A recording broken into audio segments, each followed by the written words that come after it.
아멘. 예수님 족보는 믿음의 조상 아브라함 후손 중에서 최고의 실력자인 다윗 왕, 그래서 아브라함과 다윗에 이어지는 족보여서 아브라함과 다윗의 자손 예수 그리스도의 족보라, 이렇게 시작을 해요. 그리고 이제 아브라함이 이삭을 낳고 이삭을 야곱을 낳고 그래요. 믿음의 조상 아브라함이 있지요. 그리고 역사상 가장 위대한 왕 다윗 왕이 있지요. 그리고 지혜의 왕 솔로몬이 그 족보에 있지요. 또 그리고 히스기야 왕, 요시야 왕, 또 여호사밧 왕, 탁월한 인물들이 있기 때문에 예수님의 족보는 굉장히 탁월한 족보다, 이런 생각을 할 수 있습니다. 그런데 예수님의 족보를 상세히 살펴보면 그렇지만도 않습니다. 어떤 부분에서는 이런 얘기는 없었으면 좋았을걸, 또 혹시 있다 하더라도 이런 얘기를 족보에 기록하지 말았으면 좋았을걸, 이런 족보를 왜 여기다가 이렇게 오히려 더 상세하게 기록했을까, 이런 생각이 들게 됩니다. 그 중에 한 사람이 유다인데요, 유다는 야곱의 넷째 아들이에요. 그 족보 서열로 하면 야곱의 첫 번째 아들 루벤이 족보로 들어가야 되는데 첫째도 둘째도 셋째도 아닌 넷째 아들 유다가 족보에 들어가요. 그런데 그 유다가 아들을 낳은 일에 대해서 성경은 아브라함이 이삭을 낳고 이렇게 하듯이 유다가 베레스를 낳고 이렇게 해야 되는데 이렇게 표현하고 있어요. 유다는 다말에게서 베레스와 세라를 낳고 다말에게서 베레스와 세라를 낳았다고 조금 더 구체적으로 설명을 하는 거예요. 얘기는 그래요. 구약에 상세히 설명하는데 유다는 다른 12형제보다도 조금 모험심과 도전심이 많았던가 봐요. 그래서 아브라함 때부터 믿음의 사람들은 이방 땅에서 이방의 우상 섬기는 걸 배우지 말라고 그들과 사귀거나 같이 결혼하지 말라고 그랬는데 유다는 그 룰을 어기고 이방 가나안 지역에 가서 살았어요. 그러면서 결혼할 때 아버지 야곱과 협의하지 않고 가나안 이방에서 사귄 히라라는 친구가 소개한 여인과 결혼을 해요. 그리고 결혼하고 아들을 낳는데 아들이 셋이에요. 엘, 오난, 셀라, 셋이에요. 그리고는 첫째 아들 엘이 결혼을 합니다. 그 결혼한 여자가 다말이에요. 그래서 엘과 다말이 결혼했는데 이 엘이 아버지 유다로부터 믿음 교육을 잘 못 받았는지 아니면 엘이 아버지 말을 잘 안 들었는지 결혼하고 아들 낳는 게 그렇게 중요한데 아들 하나 낳지 못하고 성경에 이렇게 표현해요. 하나님 앞에 악함으로 죽었더라.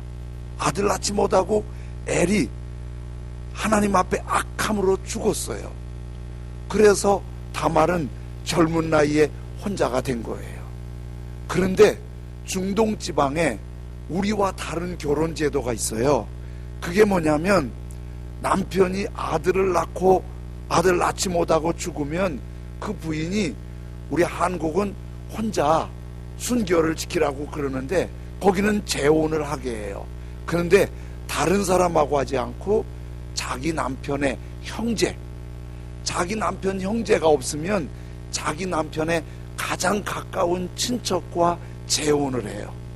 그렇게 해서 아기를 낳으면 그 아기는 나중에 결혼한 사람의 아기가 아니라 죽은 남편의 아기로 호적에 올라가게 돼 있어요. 그러니까 다말이 남편이 죽었으니까 시아버지 유다가 재혼을 시키는데 둘째 아들인 오난과 다말이 재혼을 한 거예요. 그러면 오난과 다말 사이에 아기를 낳으면 이 아기는 세상을 떠난 형 엘의 아들이 되는 거예요. 그런데 오난이 조금 생각이 짧았나 봐요. 내가 계산이 빨랐는지 내가 다말을 통해서 아기를 낳으면 이 아기는 내 아기도 아니고 세상 떠난 형의 아기인데 내가 왜 아기 낳아서 형을 위해서 이 고생을 하나. 그리고는 형식적으로는 결혼하지만 다말이 아기를 못 낳게 하는 거예요.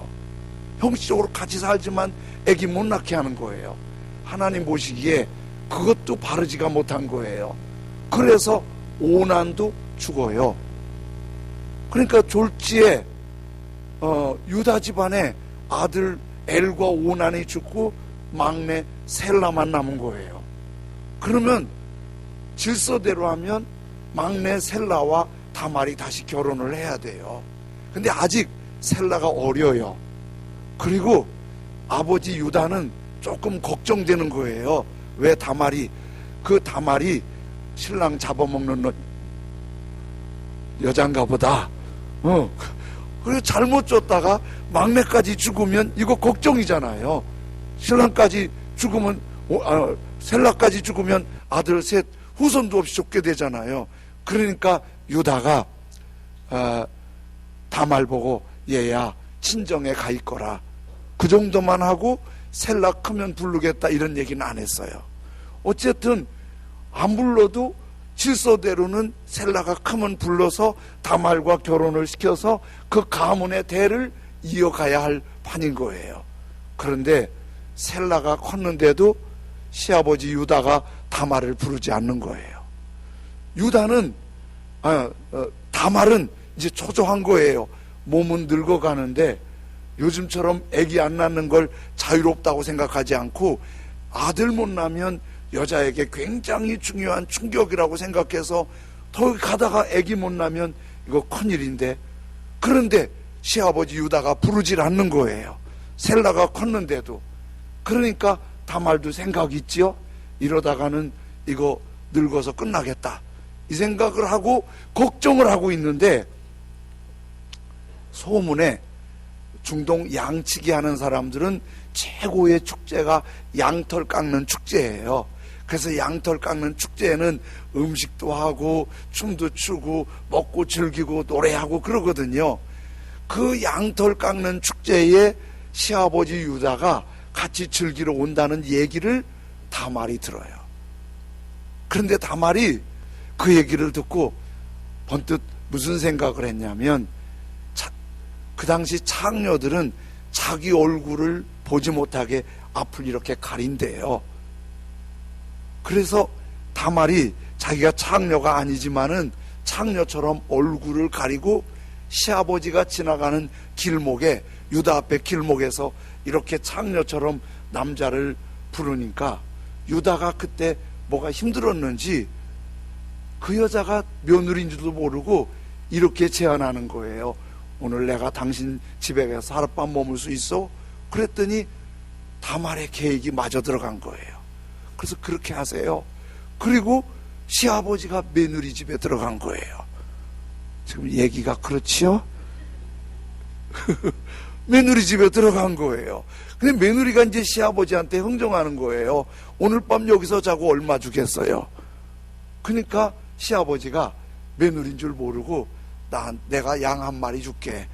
양 한 마리 약속으로 들어가는데 지금 양을 끌고 온 게 없으니까 양 대신에 뭐 좀 증거물을 주세요. 그랬더니 시아버지 유다가 주머니 뒤지더니 자기 도장, 중요하니까, 그리고 도장에 달린 끈, 자기가 짚고 오던 지팡이, 그거를 맡기면서 요거 갖고 있으라고 내가 사람을 통해서 양을 보내겠다고 그런 거예요. 그리고 얼마 안 있다가 유다에게 이상한 소문이 들린 거예요. 자기 며느리가 아기가 생겼다는 거예요. 셀라를 주지도 않았는데. 그러면 며느리가 혼자 살기 힘들으니까 바람 폈다는 얘기잖아요. 그러니까 유다가 불끈 화를 내면서 그걸 못 참고 바람을 폈냐?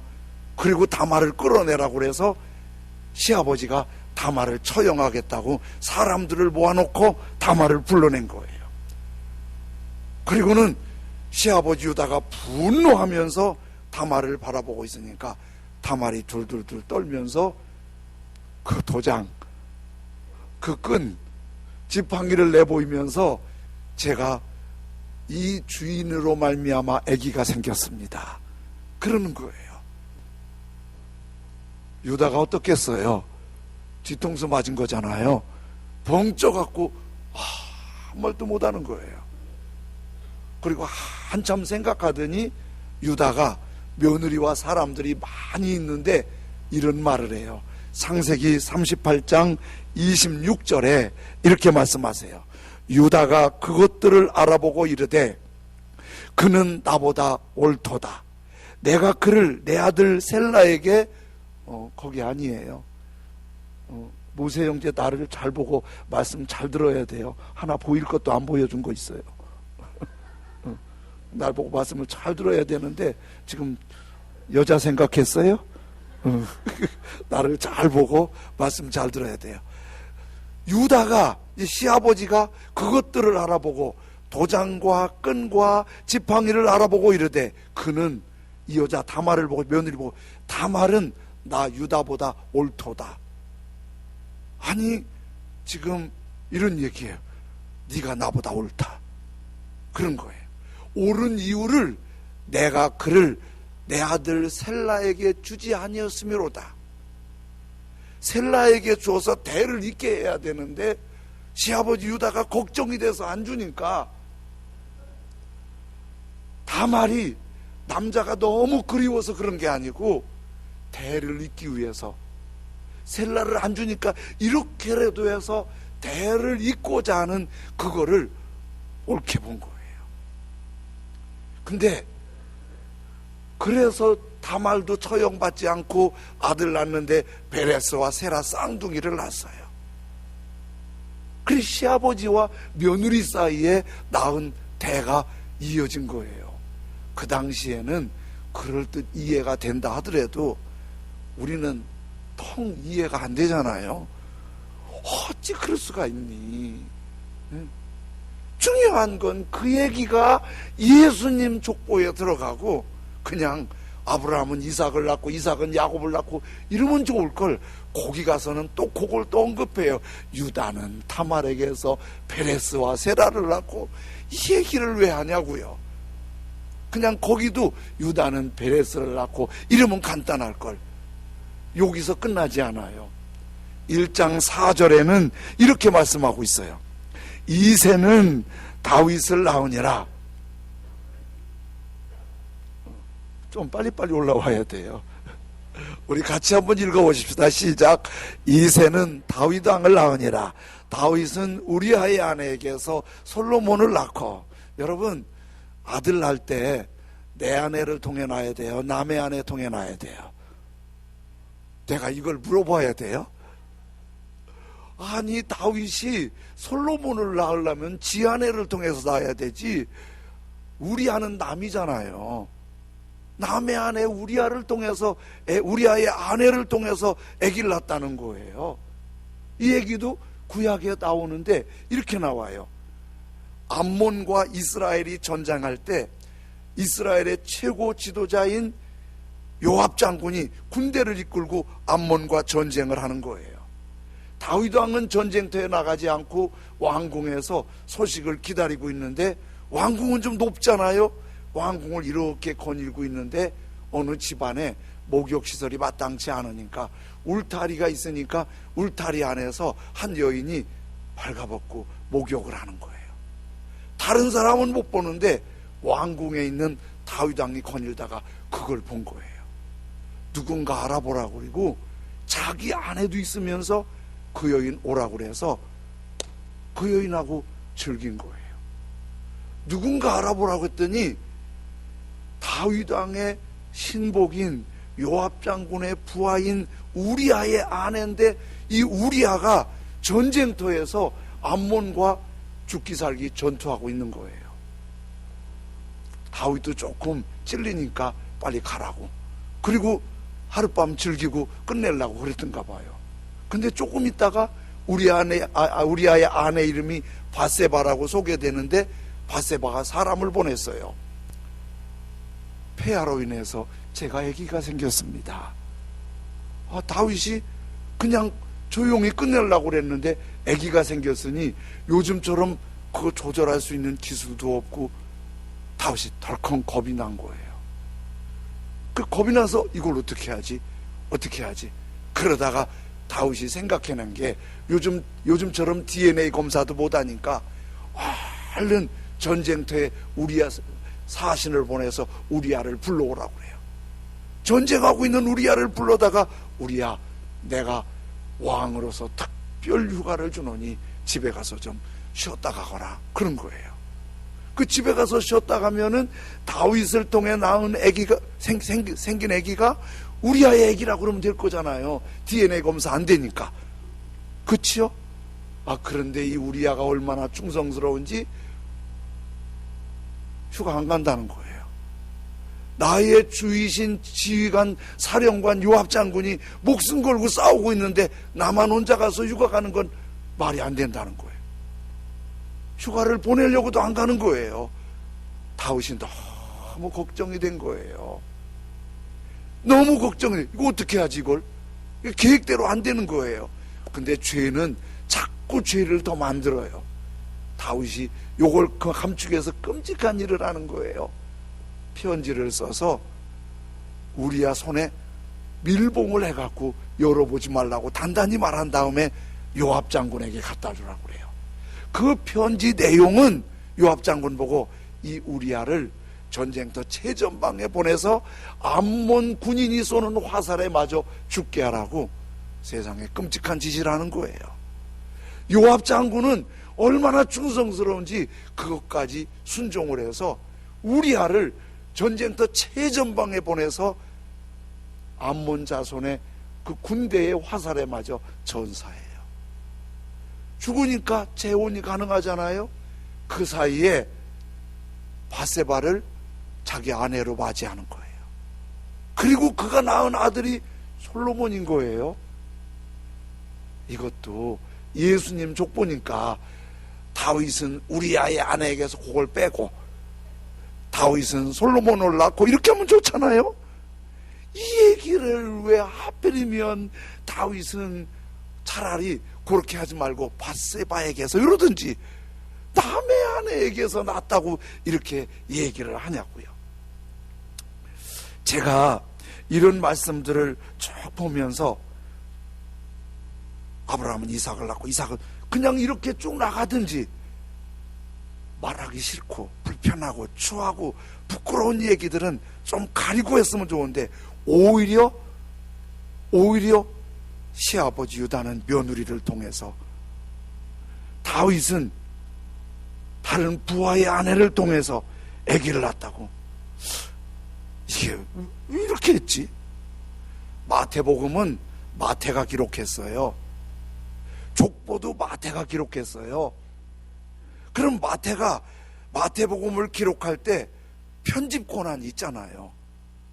마태도 예수님 제자니까 야 요건 창피하니까 빼자, 요거는 좀 사람들이 모르게 가리자, 요렇게 할 수 있잖아요. 그러면 마태는 예수님을 흉보고 싶어서 이렇게 했나? 기독교를 흠집내고 싶어서 이렇게 했나? 그런데요 여러분, 이 성경은 마태가 기록했으면은 마태의 생각과 마태의 판단대로 기록하면 성경이 아니에요.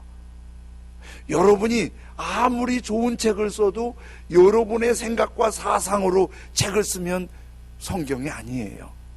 이 성경은 어떻게 써야 성경이냐? 만일 마태가 자기 생각으로 썼으면 성경이 아니에요. 성경은 이렇게 써야 돼요. 디모데후서 3장 16절에 이렇게 말씀하세요. 모든 성경은 뭐로 된 것으로? 네, 자기가 머리가 좋아서 글 쓰는 재주가 있어서 아는 게 많아서 글 쓰면 성경이 아니에요. 자기 생각 내려놓고 자기 판단, 자기 경험 내려놓고 어떻게? 하나님의 감동으로, 성령의 감동으로 하나님이 쓰라고 하시는 거 쓰고 하나님이 쓰지 말라는 거 안 쓰는 게 성경인 거예요. 그러면 족보에 이렇게 기록하지 않았으면 좋은 얘기, 그 얘기는 추하고 부끄러워서 말하기 곤란한 얘기, 이 얘기를 할 때는 마태의 생각이 아니라 하나님의 생각이고, 이런 얘기 속에는 하나님의 깊은 계획이 있다는 걸 우리에게 보여주시는 거예요. 예수님은 하나님의 아들이세요. 이 세상의 모든 죄인을 구원하시기 위해 오신 사람의 아들이세요. 그 예수님은 어느 날 하늘에서 뚝 떨어진 분이 아니에요. 어머니 마리아의 뱃속에서 만삭이 되기까지 기다렸다가 우리와 똑같은 방법으로 출생하시고 성장하신 분이세요. 사람이 겪어야 하는 모든 일들을 함께 나누기 위해 사람으로 오신 분이세요. 예수님의 조상들은 남자도 있고 여자도 있고 영웅도 있고 이방인도 있고, 아스와 므낫세 왕 같은 경우는 예수님의 족보에 있지만 하나님이 분노할 만큼 우상 섬기는 사람도 있어요. 가늠한 기생도 있어요. 이런 사람이, 다양한 사람들이 예수님 족보에 들어가는 거예요. 이 족보는 세상 사는 모든 사람들, 우리 모두를 말하고 있는 거예요. 그 예수님은 이 모든 사람의 구주가 되세요. 예수님 족보에 있는 그 추한 유다의 족보도, 다윗의 부끄러움도 다 예수님 앞에 오면 용서받고 회복되고 구원받고 하나님의 자녀가 되게 하시는 거예요.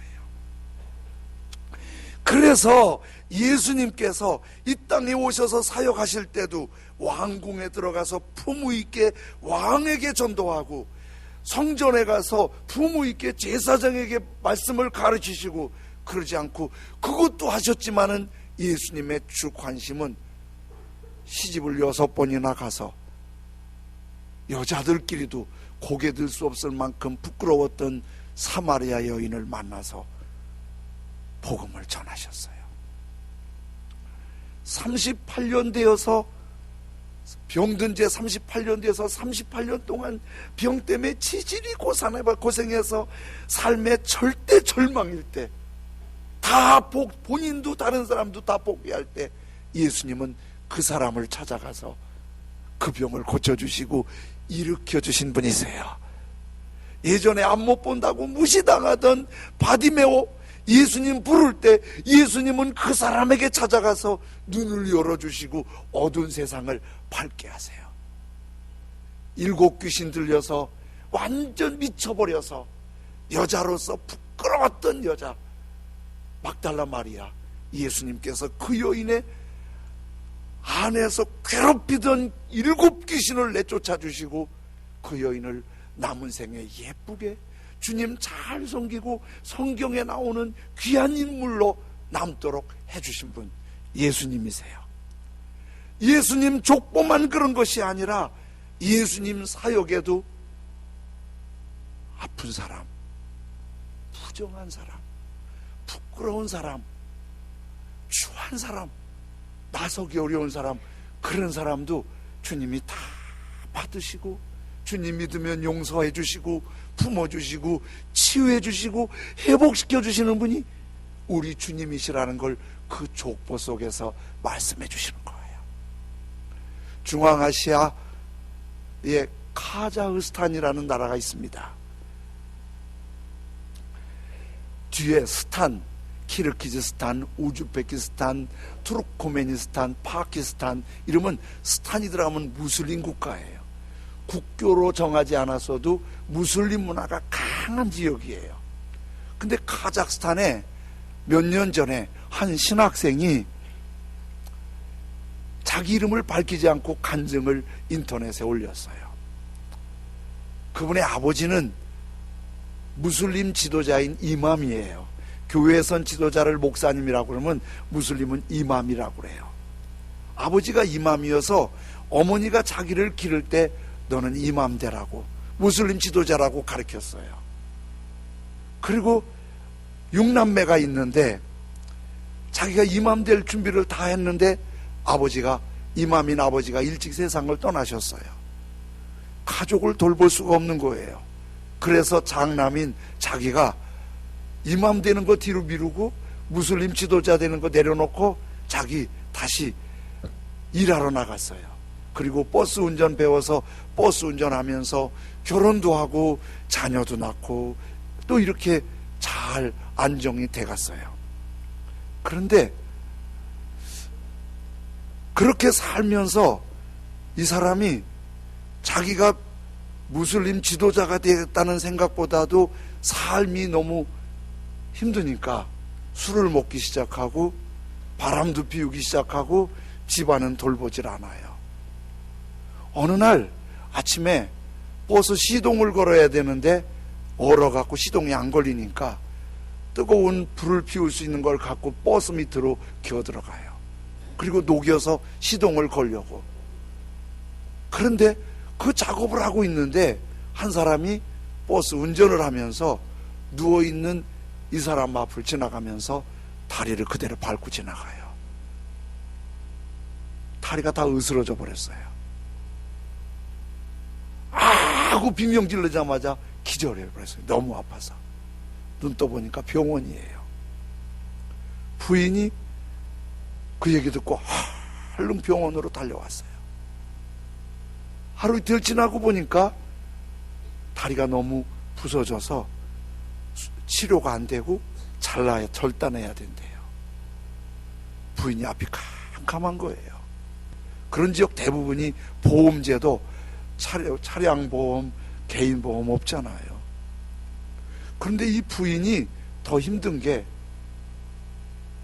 바로 전날 자기 딸이 젊은데 유방암에 걸렸다고 수술해야 된다고 진단이 나온 거예요. 그리고 3일 후에 아들이 낳은 손자가 우유를 먹다가 난 지 3일 됐는데 뭐가 잘못 들어가서 식도가 막혀서 또 수술해야 된다는 거예요. 남편, 딸, 손자 셋이 수술받게 돼 있는 거예요. 앞이 캄캄하잖아요.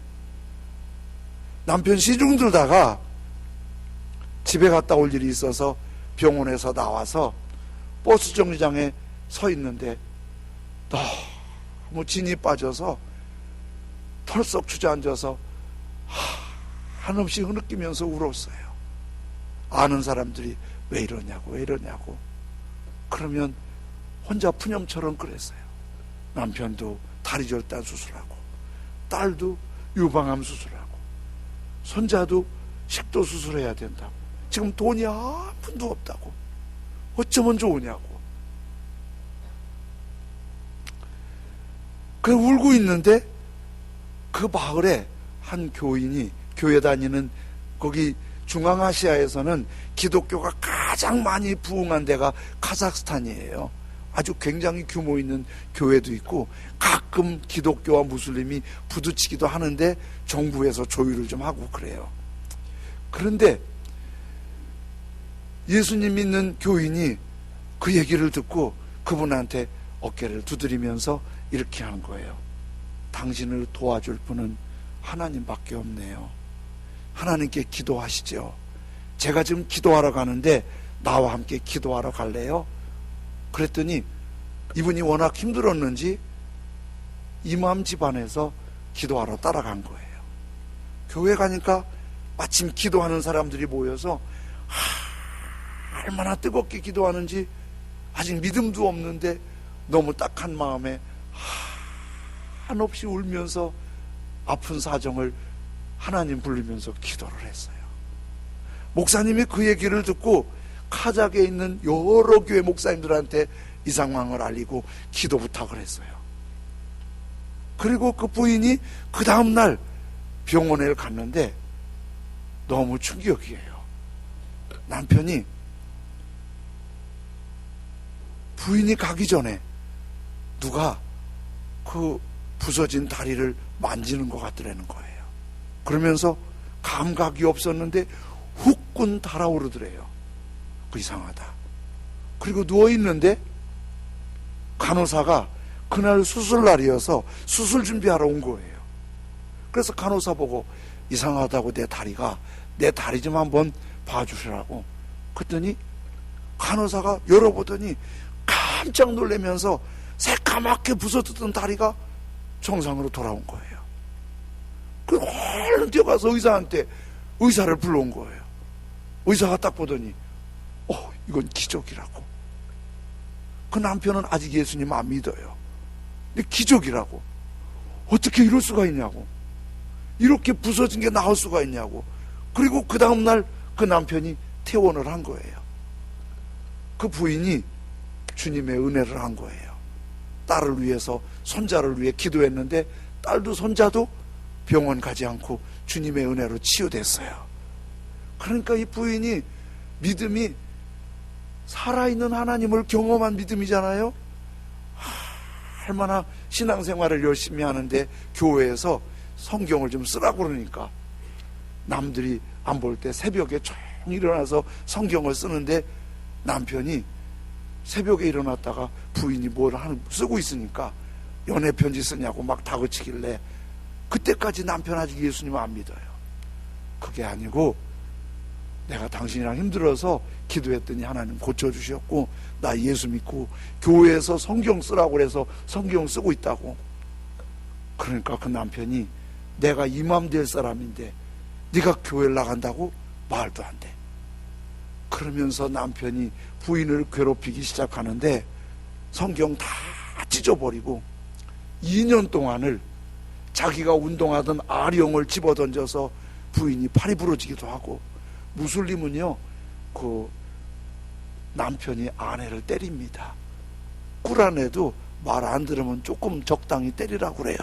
적당히도 사람 나름이지만 무슬림 아니고 교회 다니는 걸 감사하세요. 여자분들 가면 그 꿀안에도 부인이 말 안 들으면 조금 적당히 때리래. 적당히도 나름이죠.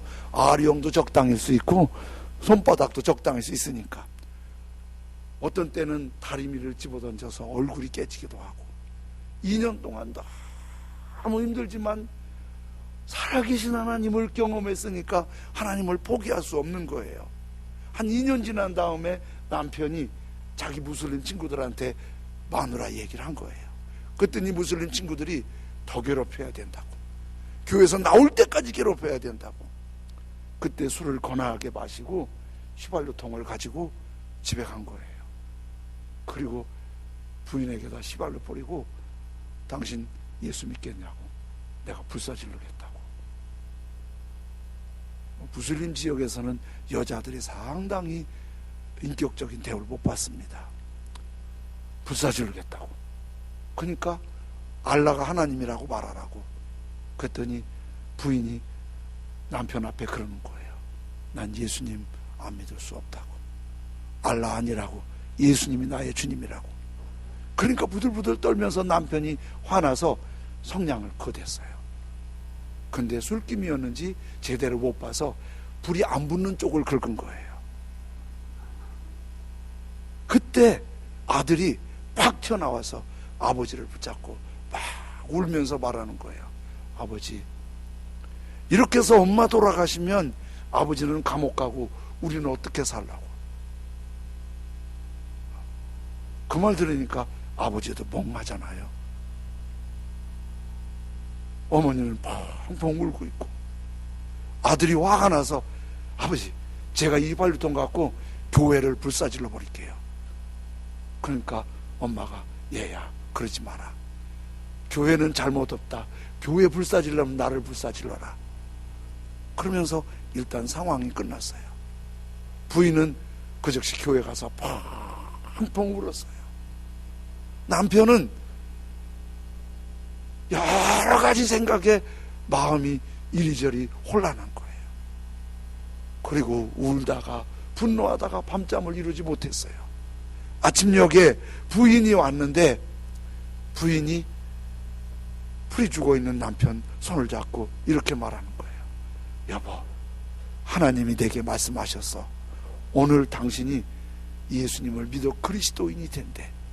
나와 함께 교회 가지. 그랬더니 남편이 부끄러워하면서 내가 교회 가면 하나님이 받아주겠냐? 내가 예수를 그렇게 욕하고 너를 그렇게 괴롭혔는데 내가 가면 날 받아주겠냐? 난 가도 받아주지 않을 거야. 이렇게 못된 놈을 받아주겠냐? 부인이 그래요. 아니요, 하나님은 사랑이세요. 당신이 주님 앞에 가면 주님이 당신을 용서해 주세요. 당신이 품어주세요. 그러니까 그 남편이 눈물을 주르르 흘리고 교회 가서 은혜 받고 신학을 들어간 거예요.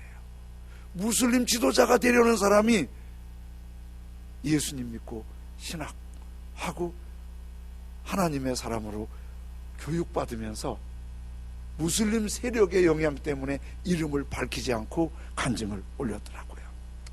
사랑하는 여러분, 우리 주님이 이렇게 추하고 부끄러운 족보에서 오신 거 하나님의 계획이에요. 그리고 사역하시면서 버려지고 외면되고 사람들이 쳐다보지 않는 그 사람들을 찾아가서 복음을 전하시고 믿고 구원받고 새롭게 하신 거 하나님의 계획이에요. 우리는 다 사람을 판단하기 좋아해요. 저 사람은 저래서 마음에 안 들고, 저 사람은 저래서 마음에 안 들고, 저 사람은 저걸 고쳤으면 좋겠고. 그러나 여러분들 모두가 주님 앞에 오는 순간 주님은 똑같이 이렇게 말씀하세요. 수고하고 무거운 짐진 자들아, 다 내게로 오라. 내가 너희를 쉬게 하리라. 제가 사역이 40년이 넘어갑니다.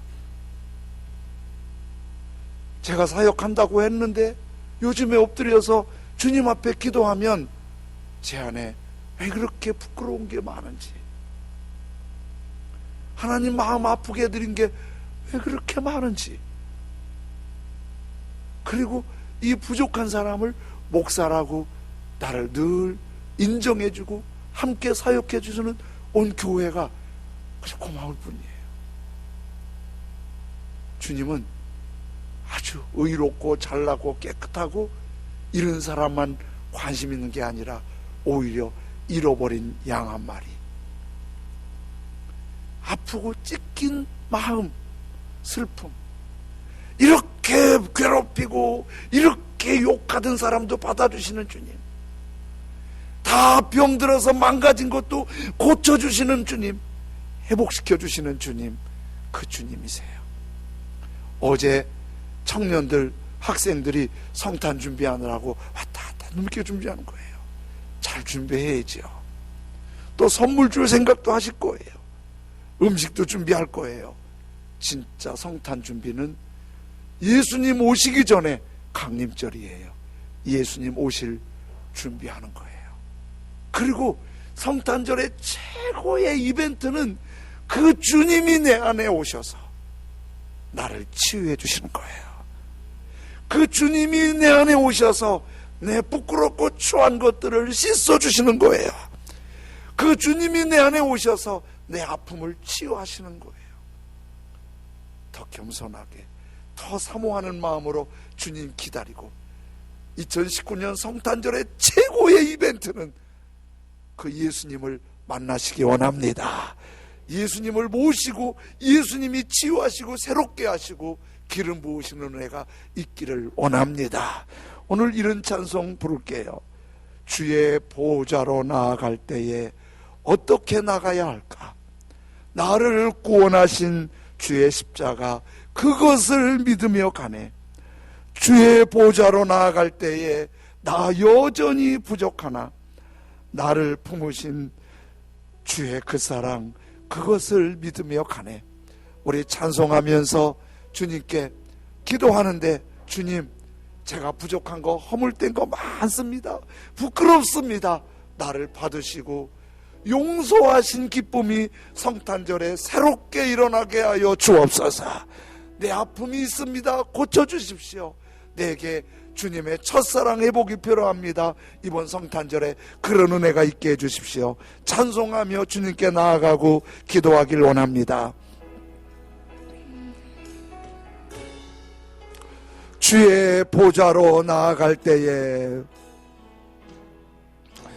주의 보좌로 나아갈 때에 어떻게 나가야 할까? 나를 품으신 주의 그 자가 그것을 믿으며 가네. 주의 보좌로 나아갈 때에 주의 보좌로 나아갈 나 여전히 부족. 아멘. 주여 나를 품으신 주의 그 사랑 그것을 믿으며 가네. 자격 없는 내 힘이 아닌 예수님의 보혈로. 아멘. 자격 없는 내 힘이 아닌 오직 예수님의 보혈로. 십자가의 보혈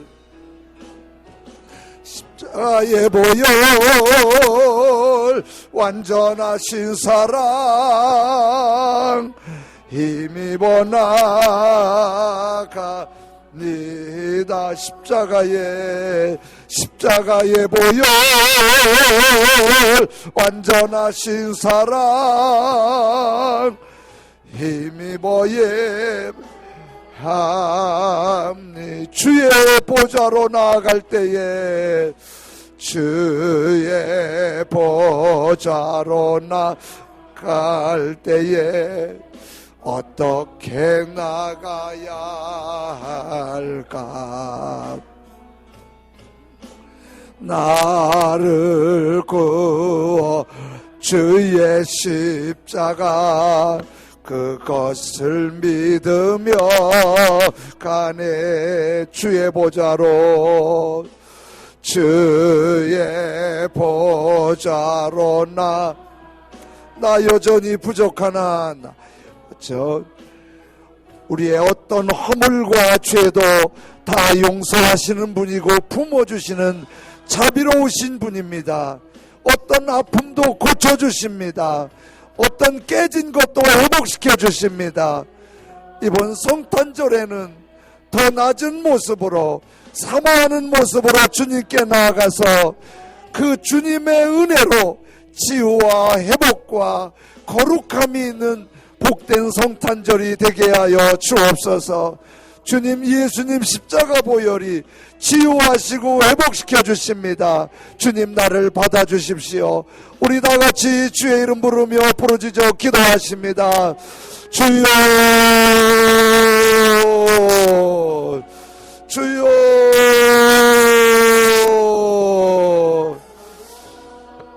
주여,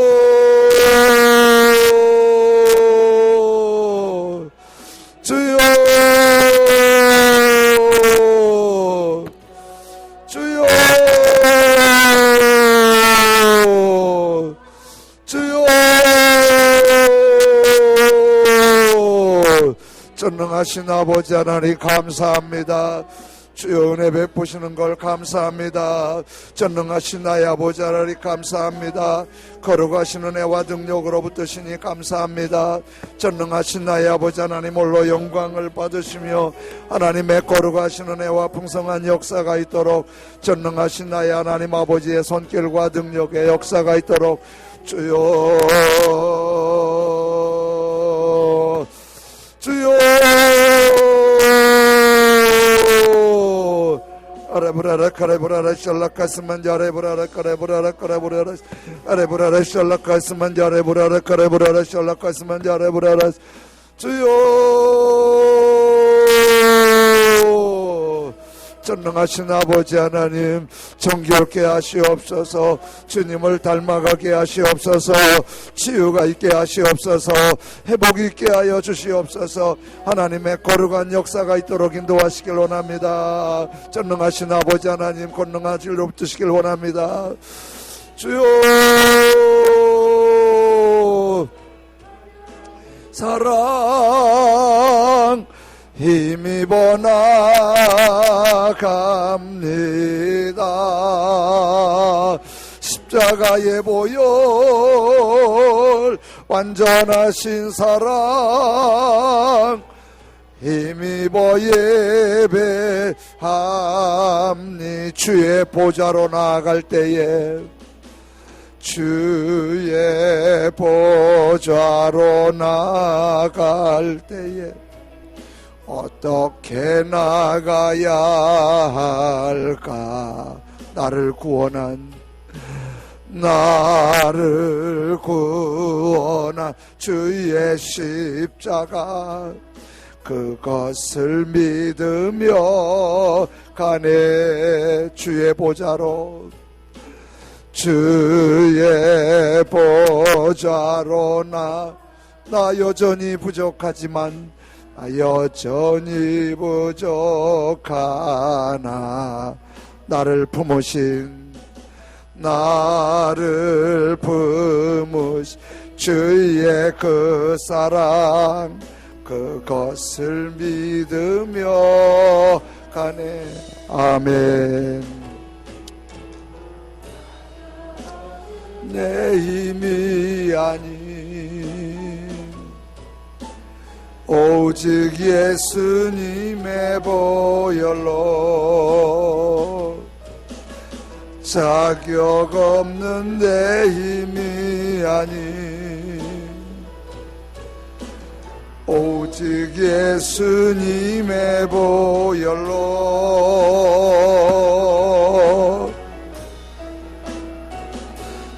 십자가의 보혈 완전하신 사랑 힘입어 나갑니다.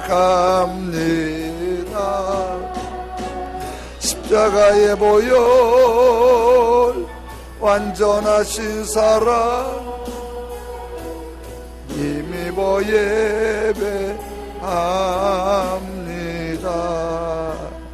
아멘. 하나님 아버지, 감사합니다. 예수님께서 추한 사람들이 있는 족보에서 추하고 외면한 사람 태어나셔서 추하고 외면 당하는 사람들을 찾아가서 그들을 살리신 주님, 우리가 추하고 부끄러운 거 많지만은 이렇게 주님 앞에 나올 수 있게 해주셔서 감사합니다. 주님께서 추하고 부끄럽다고 안 된다고 거절하지 않으시고 넓은 품으로 우리를 안아주셔서 감사합니다. 우리 죄를 다 용서해 주시고 의롭게 해주셔서 감사합니다. 하나님의 자녀인 걸 감사합니다. 깨진 걸 회복시켜 주신 걸 감사합니다. 아픈 걸 고쳐주신 걸 감사합니다. 지금도 주 예수 그리스도의 이름은 그렇게 역사하시는 줄로 믿습니다. 2019년 성탄절에는 주님을 기다리는 마음, 사모하는 마음이 뜨겁게 하여 주옵소서.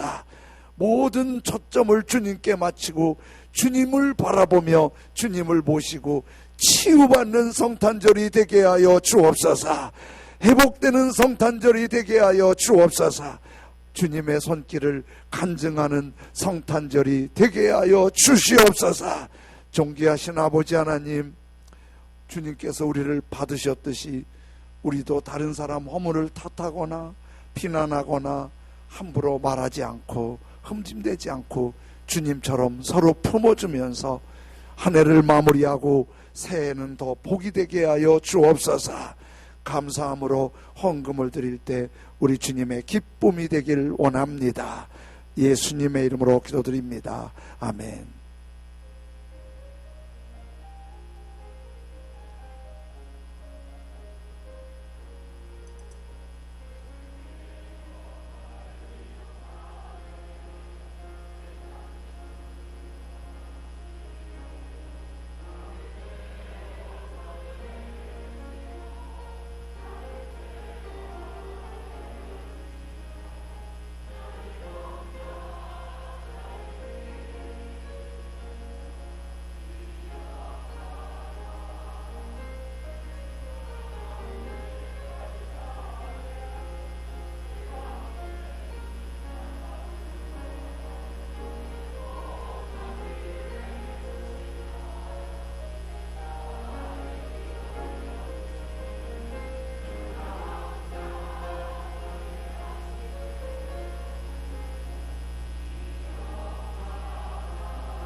하나님 아버지, 감사함으로 헌금을 드렸으니 기쁘게 받아 주시옵소서.